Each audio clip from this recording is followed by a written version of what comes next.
Put your faith in the light. Hello guys, welcome to another one of my videos. This is Lightblade, and well, in this one we'll be talking about trinkets, all the usable trinkets for Retribution Paladins in the War Within Season 1. I'll explain what they do, and I'll score them from 1 to 10 according on how likely they are to see use. So with that being said, let's start with the video.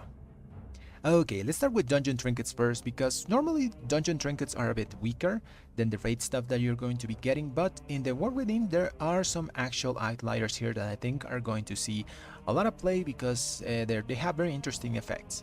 So let's go first to Arakara City of Echoes. Okay, so in Arakara City of Echoes we got the Arakara Sack Brood. This is a pretty interesting trinket that gives you haste, which we really like at the start of the expansion, so we make our rotation smoother, and your abilities have a chance to steer the sack, releasing an egg which grants you a pretty decent amount of strength. Each egg hatches after 1 minute, so the stack of strength will expire after 1 minute no matter what, but multiple stacks may overlap. And the new brood attacks your next target, inflicting nature damage over 8 seconds. Okay, so for this trinket, I'm gonna give it a 7 out of 10. It's a pretty decent stat stick with an extra bonus on top on the extra damage on your primary target. The average number of stacks you're going to be getting is between 2 and 3. Sometimes you even get 4 stacks if you're lucky with your procs. So yeah, it gives you some value. I think it's just a nice, decent trinket. Okay, next up we're going to the City of Dreads and talk about the Oppressive Orator's Larynx. So this trinket is very unique in that it doesn't have any primary or secondary stat on it, but it does have a very powerful effect to compensate. So let's read it. Your attacks have a chance to stir the larynx, allowing its dark whispers to influence you. Each whisper flows through your mind for 30 seconds and grants you a pretty decent amount of strength. So similar to the egg sack, these stacks will drop on their own timer, but multiple stacks may overlap. And it also has an on-use effect every 2 minutes. Wave the larynx in the air to release a tormenting chorus, inflicting a bunch of shadow damage over 3 seconds split between your nearby enemies. As you can see, it's the damage from this effect, you don't have to channel it, it just happens over 3 seconds. If you have any stacks of the first effect, this damage will be increased. So yeah, it's a pretty decent trinket, although these types of trinkets I don't think we're going to be seeing much of play for Retribution Paladins because we stopped using a lot of versatility. So versatility is not going to be a great stat for us. We're going to move a bit more into mastery to get most of our damage, especially in Mythic Plus dungeons. So we're not going to be increasing the damage of these types of effects. Although the first effect of stacking strength is really powerful, I think we moved past the just do damage trinkets in the War Within, so I'm gonna give this trinket a 6 out of 10. Okay, next up we're going to talk about the Dawnbreaker and the Void Pact Zone. So this trinket is actually pretty good. It has primary stat strength on it, and the effect is not bad. Your attacks have a chance to call the pact, exploding for some shadow damage, split between your nearby enemies, and will also increase your haste by a decent amount for 10 seconds. So I use this trinket a lot during my testing, and it has around a 2 procs per minute proc rate. So it's pretty decent, you know, so you're gonna have a 20% uptime on the haste, and the exploding damage is also pretty nice, but it also has a nice gimmicky effect at the end. You see there, your death breaks the pact, causing a violent explosion. So I'm gonna now drop and kill myself here, and I'm going to explode and do damage to that mannequin. As you can see, it's a pretty decent amount of damage that I did at 200k, which is double the damage of the normal explosion pact that you get from the proc, which is okay, you know. You don't want to die, but if you die, at least you're dying and doing some damage with this trinket as well. So I'm gonna give this trinket a 7 out of 10. Nothing incredible, but a pretty decent trinket nonetheless. Okay, up next we're talking about the Stonebolt and the 2 trinkets that are in that dungeon. One is very unique, which is the Overclock Gear Orang Launcher, which is also a very long name. This trinket doesn't have any primary or secondary stats on it. It's just an on-use effect and a passive additional damage effect. So let's talk about the on-use. Launch a superheated gear orang, inflicting flame strike damage to enemies, losing heat as it cuts through them. So I'm gonna show you guys here on these target dummies. I'm gonna throw the thing, it's gonna go through all the targets, and it's gonna hit at the end. So it's gonna do damage to all of them, but it's going to do reduced damage the more targets it hits. Okay, now the other effect, your melee attacks have a chance to crank the launcher's gear, decreasing the cooldown of the other effect by 5 seconds and heating up your weapon, which causes your next attack to inflict additional fire damage. So This trinket, like I said, is super weird. I'm thinking this is mostly like a single target trinket. I don't see the value of this too much in Mythic Plus dungeons. Maybe in Tyrannical Keys you're going to see it play because of the extra additional fire damage that's going to help you to take down bosses. But you are losing a lot of like primary stat and secondary stats with this thing. So yeah, I'm gonna go safe here, and I'm gonna give this one a 6 out of 10. It looks good, but I don't know if sacrificing so much secondary and primary stacks is the play. So let's go to the next one now. Okay, the next one is the Skarmorak Shard. So I like this trinket a lot. It's pretty simple, but it's really strong. So it has primary stat on it as baseline, and it has a 1.5 minute on use effect where we grasp the shard tightly to enrich yourself with crystalline energy, increasing your mastery by a huge amount for 15 seconds. So just to the point, it gives you a bunch of mastery on use every 1.5 minutes, which is really good with us because we synergize with that really well, because we are a 30-second class. You know, we use Wake of Ashes, we get wings, you activate this on top of that, and you do big damage, both AoE and single target. But it doesn't end there, it has an extra effect. The shard draws in remnant energy from your defeated enemies, increasing your mastery by a decent amount for 15 seconds. That stacks 5 times. So you're not only getting the active effect from this, you're also getting a passive increase on your mastery. I think this is going to be one of our best trinkets before we get into the raiding scene, you know. I'm gonna give this trinket a 9 out of 10 because I think it's just going to be that powerful. Okay, up next we're going to talk about the trinkets that are from the dungeons, the other dungeons that are in rotation for the first season of The War Within. And there's only 2. One is from Necrotic Wake, which is the Spear Meathook. This trinket was really bad in its time in Shadowlands, and it's still going to be bad in The War Within. So it gives you, it has primary stat strength on it as baseline, and it has an on-use effect every 2 minutes. Hook an enemy who is within 8 yards, causing them to bleed for physical damage every 1 second, reducing their movement speed by 50%.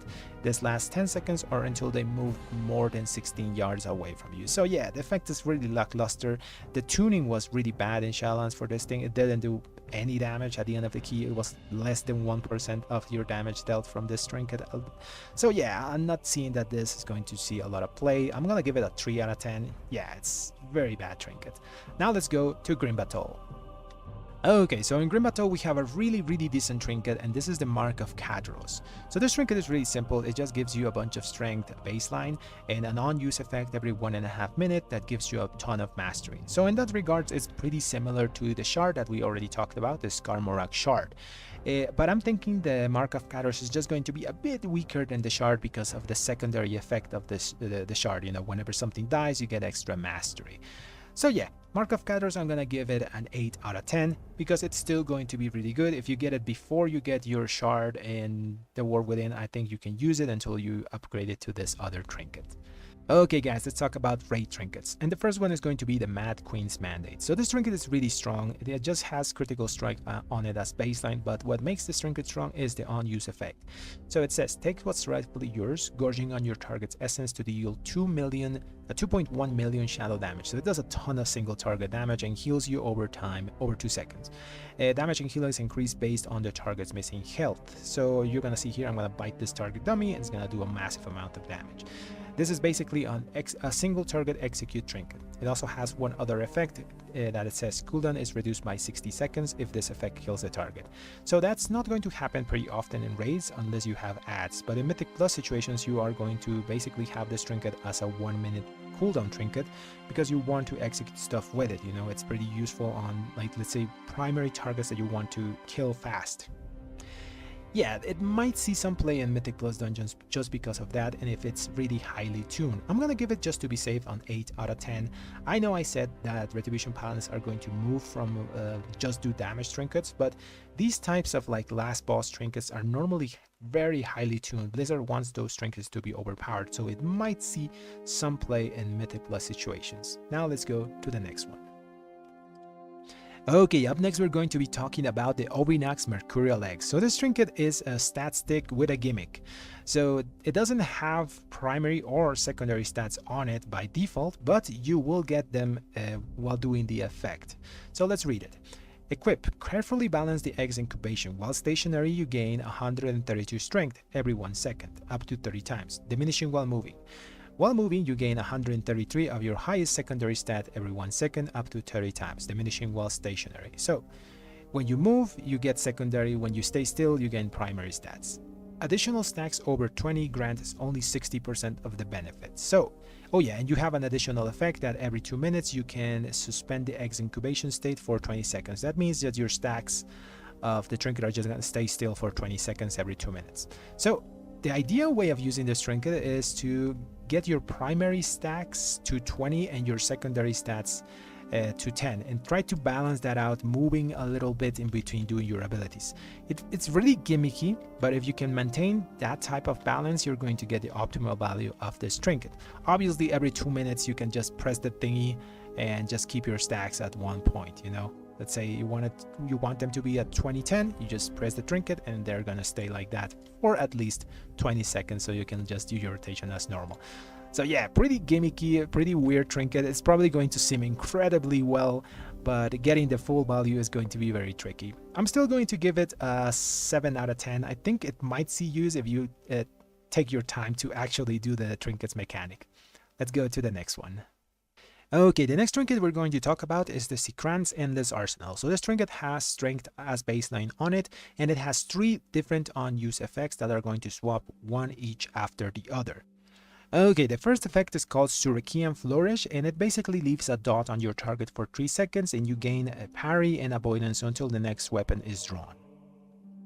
The second effect is called Shuriken Decimation. You do split physical damage to all enemies in a line, and until the next weapon is drawn, your critical strikes do 20% bonus shadow damage to anything that has an absorb shield. And the last effect is called Shuriken Barrage. You do shadow damage to anything that's 20 yards in front of you, and until your next weapon is drawn, you gain a stacking movement speed whenever you start moving.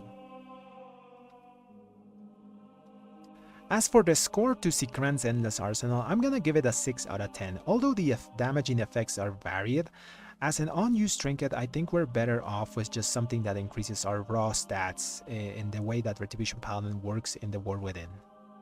Okay, the next trinket we're going to talk about is the Sky Terror's Corrosive Organ. So this is a pretty simple trinket. It just has main stat strength on it as baseline and a 2-minute on use. When you use it, you spray your target with volatile acid dealing nature damage every 1 second for 20 seconds. Your abilities intensify the acid damage, increasing the nature damage it does for the remaining of the duration, and splash up to 5 nearby enemies. So as you can see here, it doesn't do too much, you know. It's a 2-minute on use trinket that's pretty lackluster in my opinion. Probably going to be used if you don't have anything better. I'm gonna give it a 5 out of 10. If you want to use something that just does damage, I think there's better options out there. Okay, the last trinket we're going to talk about is the Treacherous Transmitter. This trinket is incredibly powerful. So the primary stat this trinket gives you, and at the frequency that it does, is just huge. So this trinket by itself only has haste, which is good, you know, we like haste because it makes our rotation a lot smoother. But your spells and abilities have a very high chance to power the transmitter and receive a snippet of cryptic instructions from somewhere in the twisting nether. So that's just a fancy way of saying you get stacks. When you get to 10 stacks, you decipher them to rebuild your next tasks. The tasks are very simple, although gimmicky, you know. For example, this first one, a little glowy orb appeared. I just went to it, touched it, and I got my strength. And the second task, there was this little purple thingy that appeared on the ground. I just stood on it and I got my strength.